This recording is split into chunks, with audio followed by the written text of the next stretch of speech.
pollution sonore, c'est l'effet de l'exposition au bruit de population et en particulier les conséquences pour leur bien-être et leur santé. Et aujourd'hui, dans le mix de véhicules actuels, on considère que 80% du bruit émis provient du contact pneu-chaussée. Pour résoudre ce problème à l'intérieur du véhicule, on utilise des capteurs qui permettent le contrôle actif. Le principe, c'est d'injecter une onde sonore qui va venir annuler le bruit qu'on cherche à réduire. Le contrôle actif va lisser le spectre et rendre en fait le voyage beaucoup moins fatigant. Et donc on s'est posé la question de pouvoir valoriser, même monétiser les signaux qui viennent de ces capteurs. Et donc on a développé un boîtier qui s'appelle Apache. On est capable, par le biais de ces capteurs, de venir chercher les caractéristiques fines des chaussées. On a transformé un véhicule Renault en une espèce de tête de lecture de la route. On est en train de lire les informations acoustiques de la route, comme un disque vinyle en effet. Le capteur Apache, il sert à récolter de la donnée, notamment de vibrations, du véhicule. Le produit final, c'est savoir exactement dans quel état se situe la chaussée, si elle est dégradée ou non. Et ça nous permet plus globalement de savoir à quel niveau sonore on se situe au moment où le véhicule passe. Donc j'utilise un logiciel de cartographie qui me permet d'importer des données de population, des établissements qui reçoivent du public, notamment les écoles, les maisons de retraite, les hôpitaux. C'est là qu'un partenariat avec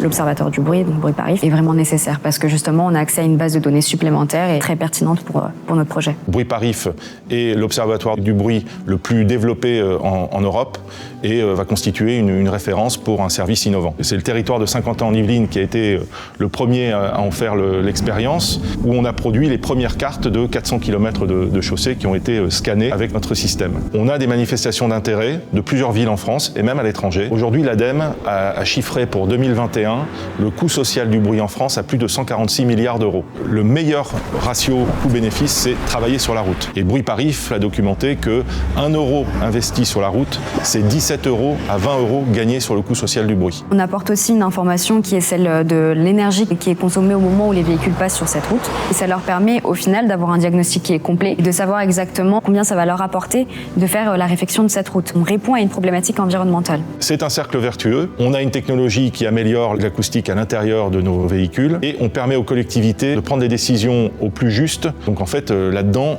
tout le monde y gagne. Ce qui m'a vraiment aidé à prendre ma décision sur le fait de rejoindre Renault, c'est justement le fait d'avoir un impact direct sur l'amélioration de la qualité de vie des habitants. Mon travail, il veut dire quelque chose, il signifie quelque chose et il a un intérêt. L'innovation qu'on a portée avec toute la démarche Noise Pollution a demandé en fait l'intégration de nouvelles compétences. Il y a Fadila qui nous a rejoints. Elle a vraiment apporté tout son savoir-faire opérationnel, technique sur la manipulation des données géomatiques. La culture de l'innovation chez Renault, c'est pas de se limiter à une technologie pour la technologie. Il faut que ça rende un service à nos clients. Et ici, en l'occurrence, on est même allé sur un périmètre encore plus grand puisqu'on attaque un problème sociétal majeur qui est celui de la pollution sonore. C'est une innovation qu'on a brevetée et on est aujourd'hui pionnier dans ce domaine.